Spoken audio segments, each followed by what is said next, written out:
말씀의 제목 고린도후서 5장 1절부터 10절까지 말씀의 제목 장막집 또는 영원한 집.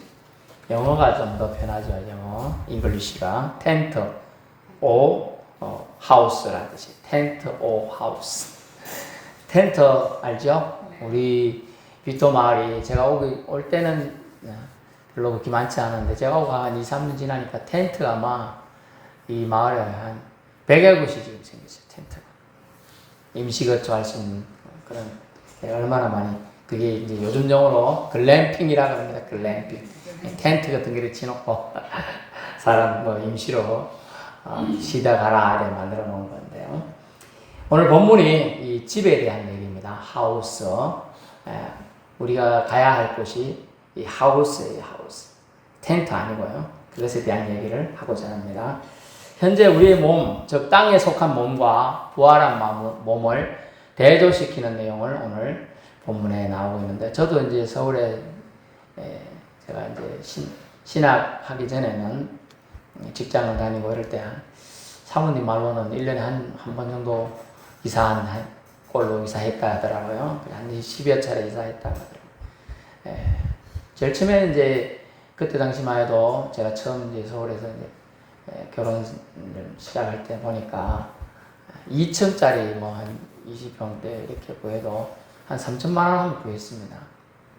그래서 뭐 이렇게 2층을 살다가 그래서 공부를 하다 보니까 이제 학비가 부족하니까 좀 조금 줄여서 갔지요.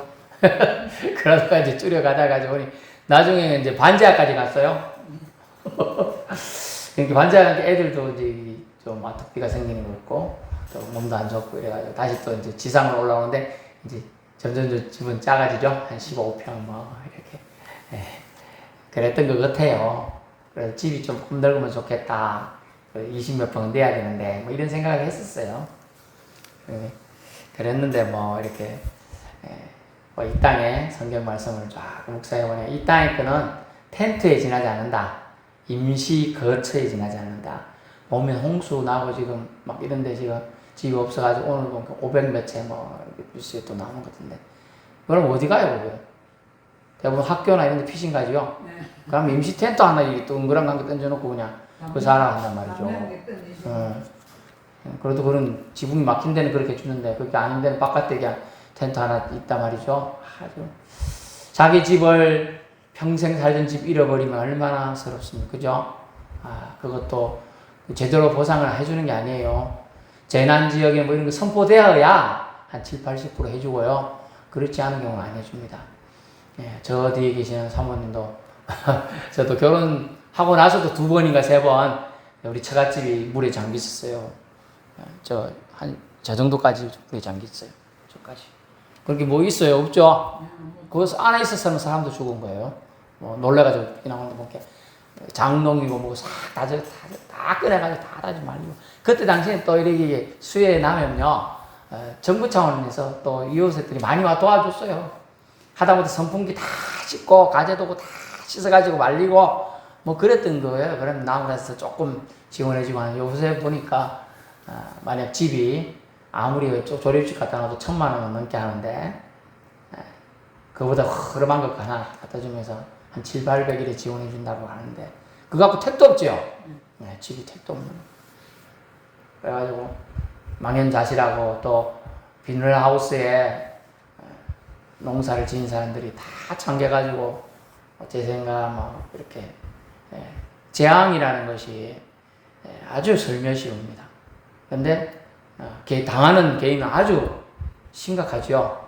자기 살 소망이 끊어지고 어떤 아저씨인데 한 70 초반 됐겠더라고요. 자기가 농사 지은 거 다 날아가는 거 이제 어쩌면 좋겠나 하면서 울먹이더라고요. 그럴 것 같아요. 정성 들인 만큼 그 마음이 아프죠. 나라에서 보상이 되고 재난 선포가 되어야 될 건데 이런 얘기를 하면서 마음속으로 기도를 했는데요. 그렇습니다. 이 땅에 그 거처 또 살아가는 이런 집도 참 정이 가고 소중한데 그걸 잃은 자들의 심정을 우리는 TV로 그냥 보고 있지만 나중에 모르겠네요.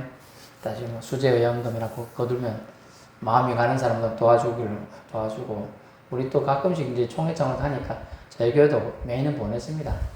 여러분에게 말할 때도 있고, 그냥 제가 개인 차원에서 보내줄 때도 있고, 우리 교인 수당, 어떤 데는 한 사람당 5,000원씩 보내라고 해갖고, 한 5만원 보낼 때도 있고, 어떤 데 10만원 보낼 때도 이렇게 보냈어요.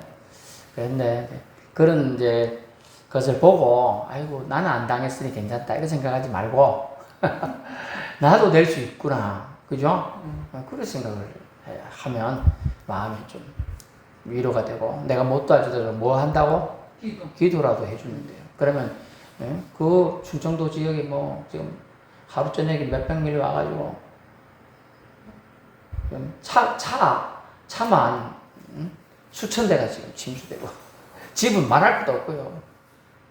새벽 5시에 일 나가던 40대, 50대 아주머니는 검류 입술에서 결국 3, 4일 뒤에 발견됐잖아요. 죽은 시체로. 얼마나 안타까워. 열심히 살려고 하던 사람이 오히려 더 그런 일이 생기니까 안타깝죠. 심지어 작년에 포항에 물 아파트로 들어왔는데 그 차 빼러 갔다가 죽은 아줌마 아들 얘기도 있죠. 네, 기억나죠? 그 아들 아주 신앙이 좋았대요.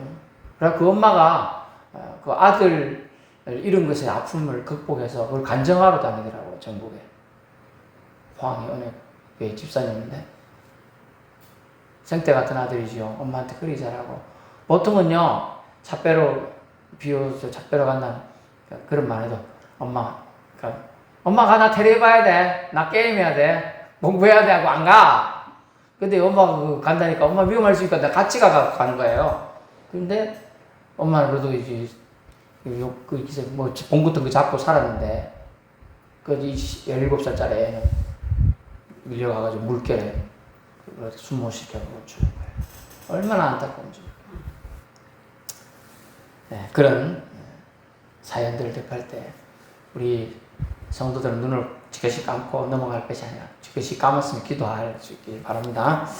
자, 이제 계속 말씀을 전하는데 오늘 본문에 땅에 속한 몸은 먹어야 되고 입어야 되고 잠도 자야 되고요. 쉬어야 합니다. 부활한 몸은요 모두 필요 없어요. 부활한 몸은요 2절 보니까 우리의 소원이 뭔가를 지금 사도 바울이 말하는데 탄식하더라도 탄식이 뭡니까? 땅을 치고 통곡하는 걸 탄식이라고 해요. 원래 탄식. 우리는 요 정도는 좀 약해요. 막 이렇게 가야 탄식이 되는 거예요. 탄식하더라도 하늘로부터 오는 우리가 그할 처소를 덧입기를 원한다 라고 되어 있어요. 하늘로부터 오는 처소를 우리가 덧입기 위해 간절히 사모하노라 되어 있어요. (3절에는) 이는 벗은 자로 발견되지 않으려 함이라. 벗은 자가 뭐냐면 보호받지 못한 자로 되지 않기 원합니다. 몸은 입지 않은 자의 상태. 잘 봐요. 죽어도 소멸치 않는 성도의 영혼은요 죽어도 소멸치 않아요. 결국 주와 함께 거하게 되겠죠. 8절 우리가 담대하게 원하는 바는 차라리 몸을 떠난다는 게 육체의 몸을 떠났다는 말이고 죽었다는 뜻이죠. 떠나 주와 함께 있는 그것이라. 그래서 죽어도 소멸치 않는 우리 영혼, 성도의 영혼은 주님과 함께 있어야지 사탄 마귀에 죽어서까지 눌려서 살아야 되겠냐 이거죠. 지옥 가야 되겠냐 이거죠. 그래서 소원은 탄식하더라도 지금 눈물 흘리고 고통 겪더라도 어디 가야 된다? 천국 가야 된다. 천국 가야 된다. 어떻게 해야 되느냐? 하늘로부터 오는 주님이 예비하신 처소를 덧입어야 돼. 우리 몸에. 그러면 이제 부활한 몸이 되는 거예요. 어떤 부활? 생명의 부활로 나아가게 되는 거예요. 8절 우리의 소원은 주님과 함께 거하는 것이 되어야 한다. 죽으면 어디로 갑니까? 제가 저 뒤에 사랑하는 여인이 뒤에 있는데 예전에 사랑할 때 어떻게 말했냐 이런 고백을 했어요. 당신을 내 호주머니에 넣고 다니고 싶다. 뭔 뜻인지 이해 안 되죠? 우리 할머니들이 대부분 이제 그만큼 같이 있고 싶다는 뜻이에요. 호주머니에 내가 호주머니 커봤자 얼마 크겠어요, 그죠? 근데 축소시키라도 저 뒤에 계시는 분을 가지고 다니고 싶다. 같이 다니고 싶다. 그걸 동행이라고 합니다. 동행. 옛날 최성수 씨가 가수 알지요? 동행이라는 노래를 지어가지고 대히트를 쳤잖아요. 아이고, 참, 그 노래 잘 지었다. 가사를 잘 지었다. 그런 생각이 들어요. 그래서 우리의 소원이 다른 데 좀 있는 게 아니에요. 그래서 세상 사람들은 육신의 몸을 위한 일들의 소원을 많이 걸어요. 사실은. 근데 우리는 예수님을 믿고 난 사람들은 어디에 소원을 걸어야 되냐면 영적인 일에 소원을 두어야 될 줄로 압니다. 영적인 일에 소원을 두어야 돼요. 그래서 주님과 함께 가는 거. 주님 눈이 안 보이죠? 안 보이잖아요. 그죠? 안 보이는 분을 소망하면서 함께 가고 싶어 하는 거. 이게 진정한 소원이 되어야 되지 않느냐라고 사도 바울은 기록하고 있습니다. 그래서 우리 다시 죽으면 어디로 갑니까? 바울은 죽으면 끝이 아니라고 얘기해 주고 있어요. 저희 제가 이제 전도를 다녀보고 또 신앙생활 해보니까 또 직장생활도 한 8년 정도 다녔었는데 해보면 이제 이렇게 얘기를 한 번씩 해보면 죽으면 끝인데 뭐 내가 돈 번 거 내가 마음대로 쓰겠다 하는 사람은 많아요. 그리고 자기 하고 싶은 대로 하고 싶다는 게 대부분 태반이에요. 끝이라고 생각하니까요. 만약 죽음이 이터널 끝이라고 생각하면 여러분 터널 알죠? 터널? 네, 근데 이 터널이라고 있어요. 터널. 죽음이 끝이라고 생각하면 터미널이라고 생각하면 그럴 수 있겠죠. 그러나 끝이 아니에요. 몸을 떠나 주와 함께 있기를 바라는 소원이 있어야 될 이유는 죽음이 끝이 아니기 때문이에요. 왜냐하면 죽음이 마지막에 심판이 있다. 10절. 이는 우리가 다 반드시 그리스도의 심판대 앞에 나타나게 되었다. 다른 부분에는 심판대 앞에 선다 이렇게 되어 있어요. 심판대 앞에 다 가게 되어 있어요. 여러분 북옥 하와이 가보신 분 있어요? 네. 창녕이 있다대요? 옛날에 가봤어요. 그렇죠. 저는 안 가봤어요. 우리 부모님이 맨날 어디 가요? 어릴 때 보니까 하와이 간다는 거예요. 그래서 진짜 저 미국 하와이 가는 줄 알았더니 북옥 하와이 가더라고요. 어르신 가봤어요? 장령에 있다는데 북옥 하와이 겁나 크다대 온천이. 북옥 온천 가면 유명했다만 했어요. 부자유 부친 어머니들 많이 갔다 그러더라고요. 거기에 보면 제일 꼭대기 쪽에 뭐가 있냐 하면 심판하는 장면이 나와요. 심판하는 어떤 장면이냐면 사람이 죄를 맞을 때 꽁꽁 묶여갖고 무릎 꿇고 이렇게 있더라고. 아주 무섭게 생긴 마귀 같은 불교 같은 사천왕자 같은 눈을 불안하면 사람 창 들고 또 어떤 저쪽에는 칼을 들고 죽이려고 그러고 있어요. 그 심판장이 딱 앞에 있고 그 장면은 잘 묘사했더라고요. 근데 지금 한 4, 5년 전인가 7년 전인가 모르겠는데 지금 7년 정도 이렇게 폐업했다 그래요. 그게 이제 운영이 안 되고 요즘 사람들 온천 잘 안 가잖아요. 저도 안 가는데 뭐 온천 갈 일이 있어도 바로 옆에 온천에도 안 가게 되더라고요. 집에 따신물 나온 게 옛날엔 따신물 안 나왔잖아요. 그래서 가는 경우가 많았거든요. 그리고 저도 1, 2년에 한두 번은 명절 때라도 목욕한답시고 목욕탕을 갔거든요. 근데 이제 그럴 필요가 없으니까 안 가요. 심판대 앞에 우리는 다 가게 되어 있어요.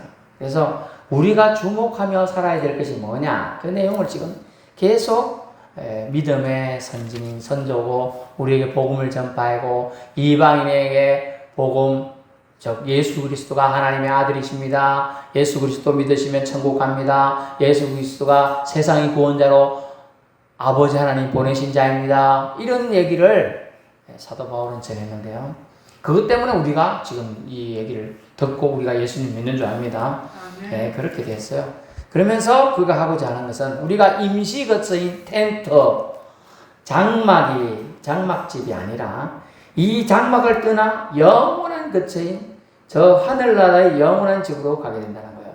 이 하우스를 가게 된다는 거예요. 텐트는 불만 날아가요. 조금 바람 불면 여기 걸어놨던 거 다 날아가고 없어요. 저기 한 번씩 놀러와서 이 사람들이 며칠씩은 있다 가지만은 저 사람 보고 1년 내내 저 텐트 살아라 하면 살겠냐고요. 못 살아요. 며칠은 참지 재미로 캠핑이니까 못 살아요. 저는 살아라 해도 안 살아요. 왜? 저는 군대에서 3년간이나 텐트 치고 살았거든. 일주일은 텐트 치고 밖에 계속 있어요. 추위 떨어도 그 영하 제가 제일 많이 했거든요. 영하 추위가 27도. 옛날에 그랬어요. 예, 영하 27도. 강원도 화천이 그랬어요. 하면 입김이 그래 올라가고 여기가 새벽에 나가고 새벽 5시 만약에 나 6시 나가고 딱 서는데요. 하면 여기가 싹 얼어요. 그리고 코털이 다 얼어요. 코털이. 그리고 화장실 오줌을 누잖아요. 그게 바로 언다니까요. 바깥에 넣으면 바로 얼었어요. 진짜 영하 27도니까. 그리고 내복 2개, 3개 입어도 추워요. 와. 그래서 계속 이러고 있는 거야. 끝나라. 근데 그 근무 시간 1시간 반, 2시간이 얼마나 힘든지 몰라요. 집에, 그런데 칼바 나오면 불어요. 얼마나. 눈이, 산이 화학산인데 그 앞에 산이 5월달까지 눈이 있어요. 5월달까지. 내 깜짝 놀랐어요. 그런데 그런 지역이 있었는데 텐트를 치고 일주일도 바깥에 나갔는데요. 초보 때 이제 2등병 때 못 모르고 제가 바깥에 금방 밤에 근무가 있으니까 쫄병을 있어 밤에 근무를 있었거든요. 신발을 바깥에 놔뒀어. 운하라 그러죠. 얼어가지고 발이 안 들어가. 신발이 꽁꽁 얼어가지고 이게 부드럽게 이렇게 들어가야 되는데 굳어가지고요. 딱 굳었어. 그래서 딴 꽃참들 어쨌나 봤더니 다 품에 안고 자더라고. 그게 언다고 알고 있었던 거야. 안 가르쳐 준 거야? 상식일 줄 알았는데 그걸 안 가르쳐 준 거야. 이야, 제가 예뻤어.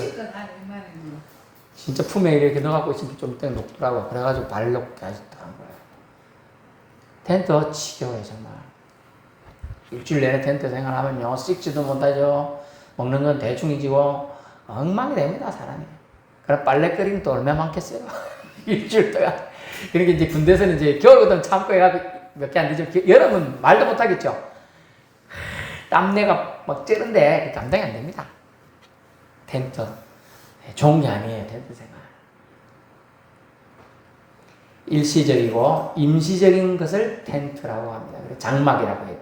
장막집. 바람 불면 날아가는 거예요.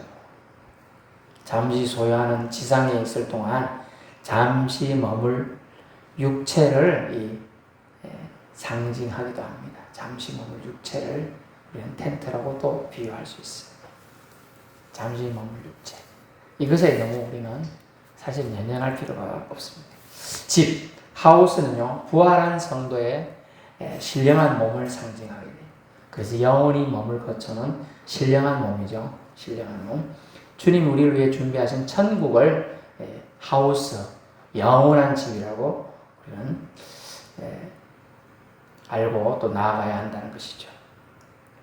부활한 성도의 신령한 몸이 영원히 머물 거처, 집, 하우스. 이것을 위한 이 땅에 있는 동안 투자를 해야 되는 거예요. 투자. 그것이 뭐냐? 믿음 생활이죠. 남들과 다른 믿음 생활, 교회 생활, 예수 믿어야 한다는 이유가 거기에 있습니다.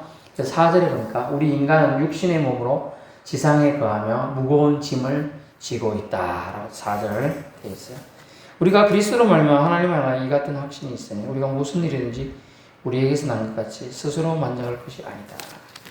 그래서 5장 4절 참으로 이 장막에 있는 우리가 짐진 것 같이 탄식하는 것을 벗고자 함이 아니요 오히려 더 딛고자 함이니 죽을 것이 생명의 삼긴 바 되게 하려 함이라. 아멘. 성도는요 단순히 이 몸에서 벗어나기만 갈망해서는 안 돼요. 죽을 날만 기다리고 그 사람 있죠. 아무 소망 없으면 거기 차라리 날 좀 데려가 있어. 계속 그럴 사람이 많아요. 심지어 구약에 아주 유명한 선지자 가면 엘리야라는 선지가 있어요. 엘리야가 어떤 선지자죠? 구름 타고 비유상으로 꼭 구름이라고 여러분 이해를 돕기 위해서 말하는데 하늘로 승천한 사람이에요. 안 죽고 하늘로 승천한 사람이에요. 그런데 이 사람도 영적인 싸움, 바알과 아세라를 섬기는 우상을 섬기는 제사장들과 이런 추종하는 세력들과 싸움에서 이겼어요. 850딜이 싸움에서 이겼어요.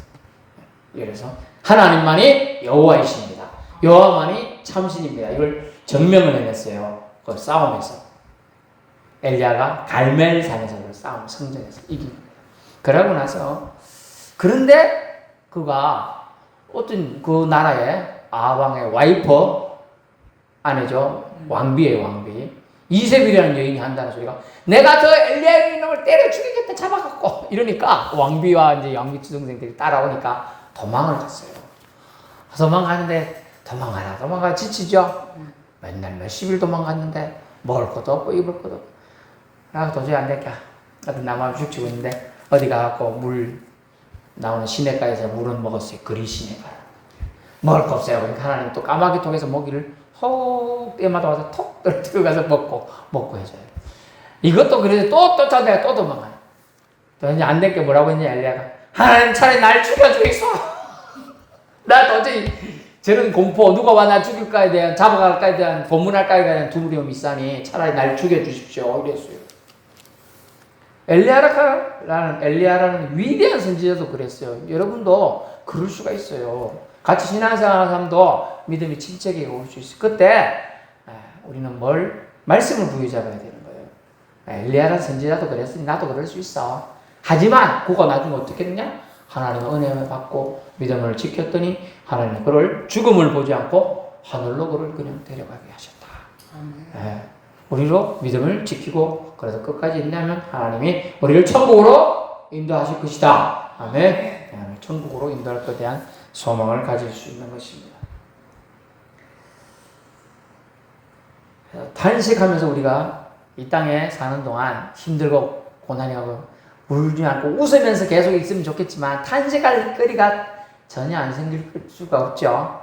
그래서 그렇더라도 간절히 소원할 것은 하나님께서 우리에게 덧입혀 주신 부활의 힘을, 또 덧입혀 주실 부활의 몸을 입게 되는 것이어야 한다는 거죠.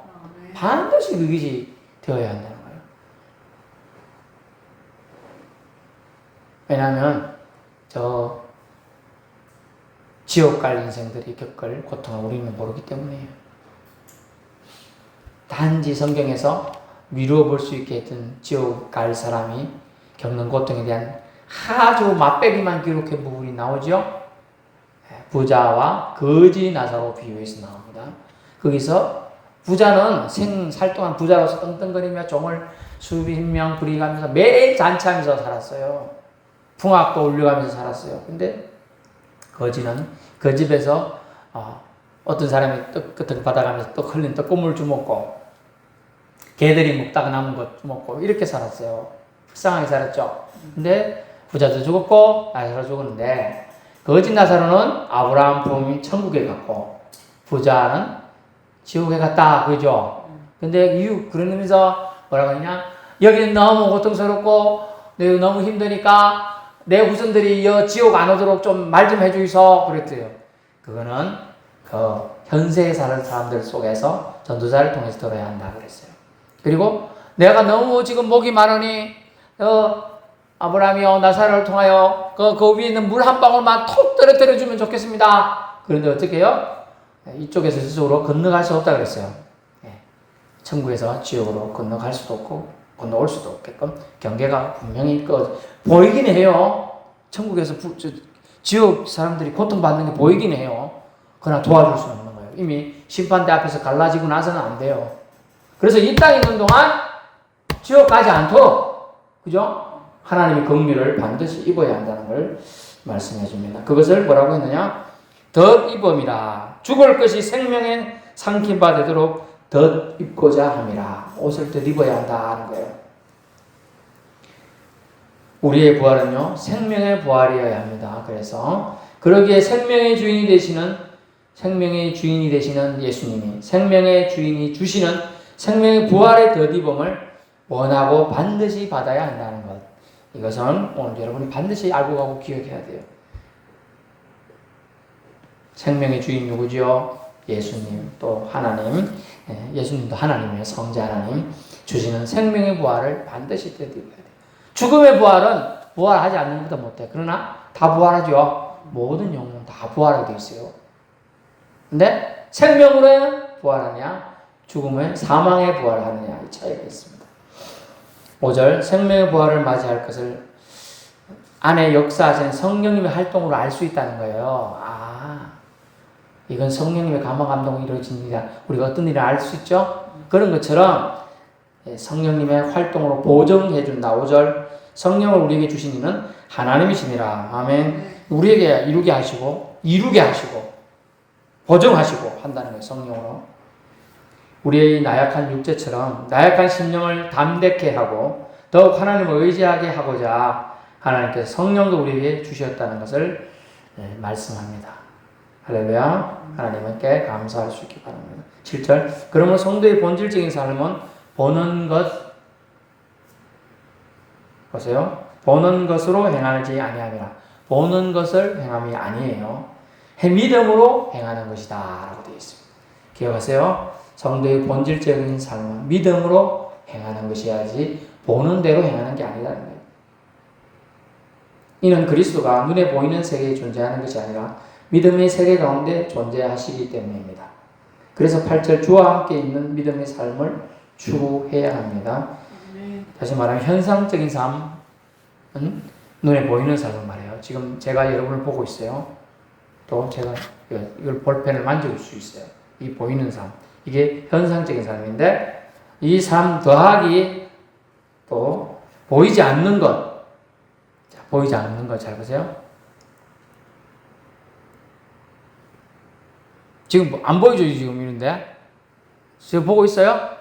네, 지금 제가 지금 눈에 이거는 보이죠, 여러분이? 이렇게 하는데 보이는 것은 볼펜이고 보이지 않는 것이 뭐가 지나가느냐 하면 여기에 공기가 있어. 공기가 있어. 똑같아. 우리가 보이는 것은 우리가 지금 신앙생활 같이 하는 성도들이 보여요.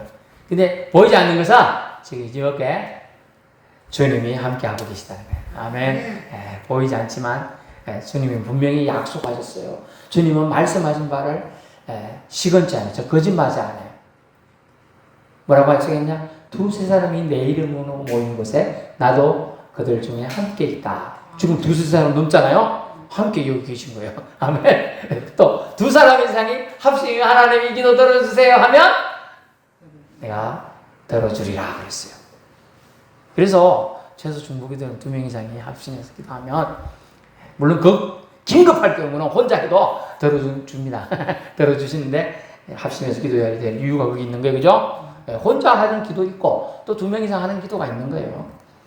그래서 현상적인 보이는 삶 플러스 더하기 보이지 않는 것까지 합쳐서 믿음의 삶을 추구하기에 하나님과 함께 거한다는 것이 바로 7절의 삶이 되는 겁니다. 그러면 믿음으로 행해야 한다는 거예요. 믿음으로.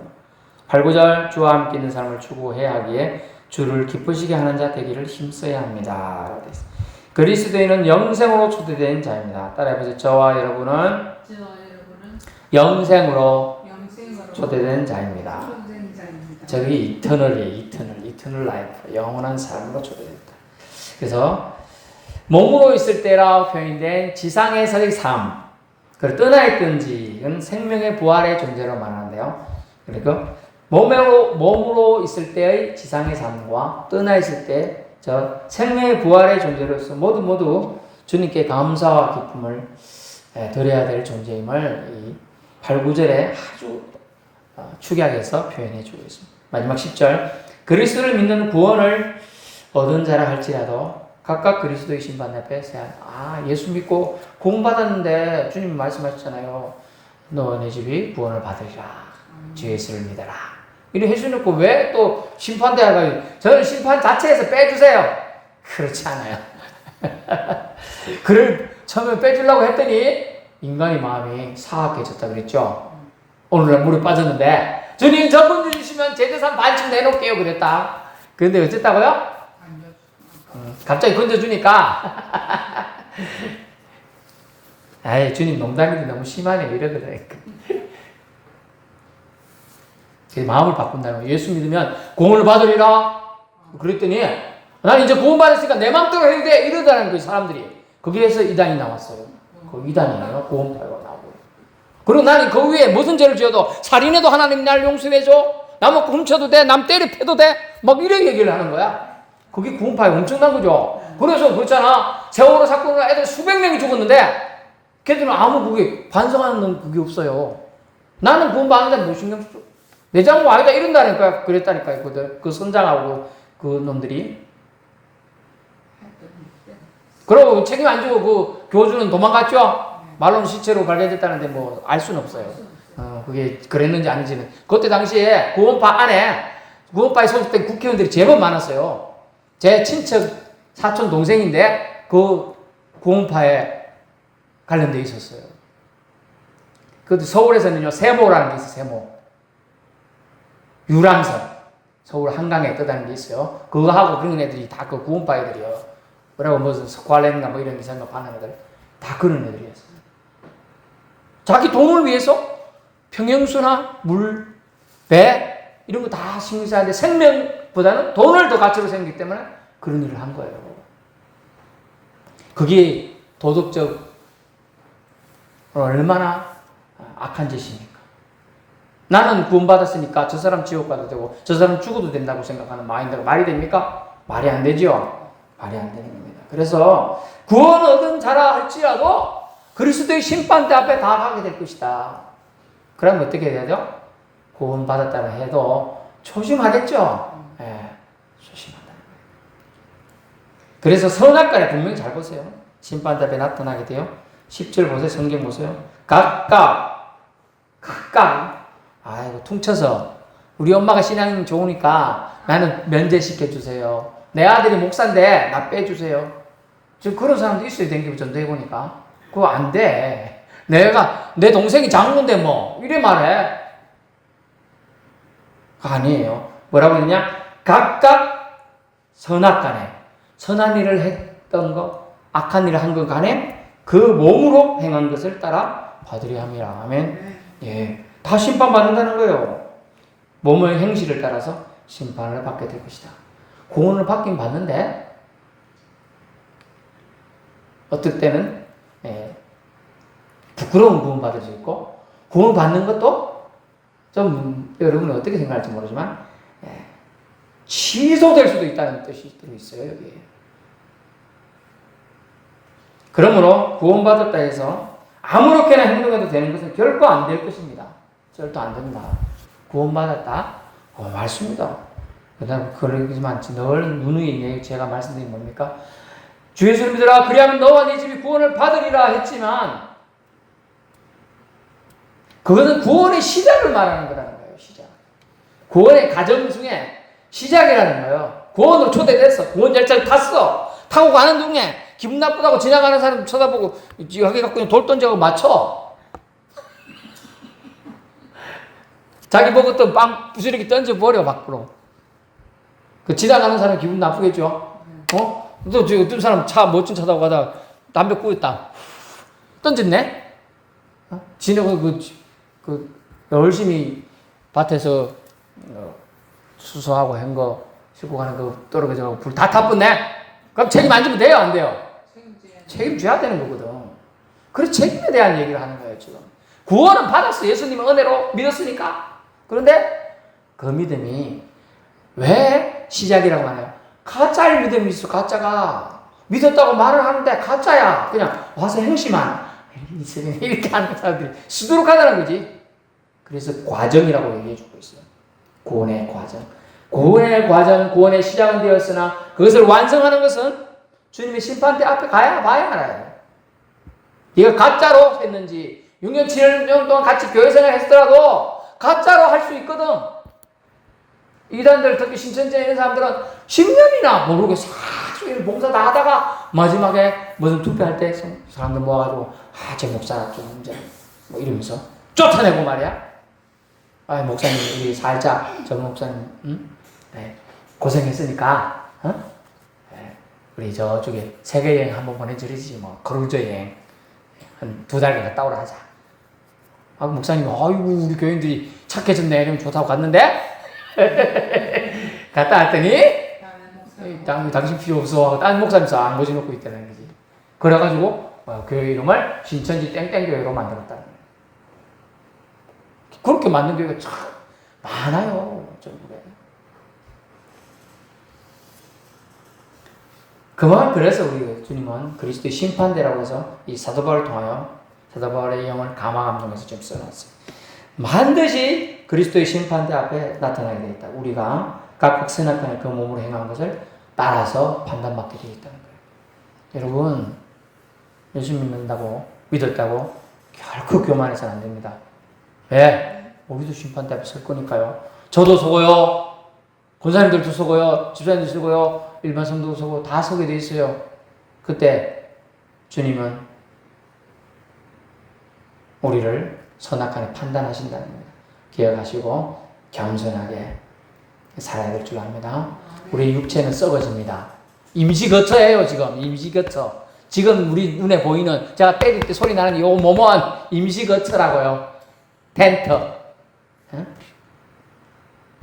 텐트예요. 우리 장막집, 이 장막집은 썩어져요. 저 뒤에 있는 세계 지도에 있는 유럽의 전체를 거의 다 정복한 왕이 있었어요. 그리고 인도도 거의 다 정복한 왕이 있었는데 알렉산더 대왕이에요. 근데 죽어서 이제 문간에 또 묻히고 이렇게 할 때 나는 손만 한 개 내놓으라 그랬다 그랬잖아요. 한 개도 못 가져가는가. 내가 그 많은 나라를 정복했지만 내가 직접 가져갈 수 있는 게 한 개도 없구나. 이걸 보여주라고 손만 내놔라. 이 관에서 손만. 여러분 한 개도 못 가져가요. 제 부친이 열심히 일하고 돈을 모았는데 한 푼도 못 가져가시더라고. 맨날 짜장면 먹으면 니들이나 먹으라. 나는 안 먹어도 됐나. 돈 아낀다고 그런 거예요.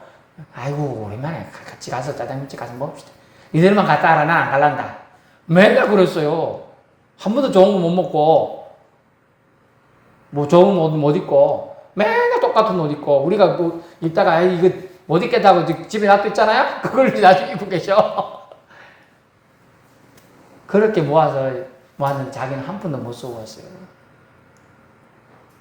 어느 날 갑자기 사고 나니까요. 그래서 제가 계단을 항상 조심해요. 계단에서 미끄러져 다쳐가지고.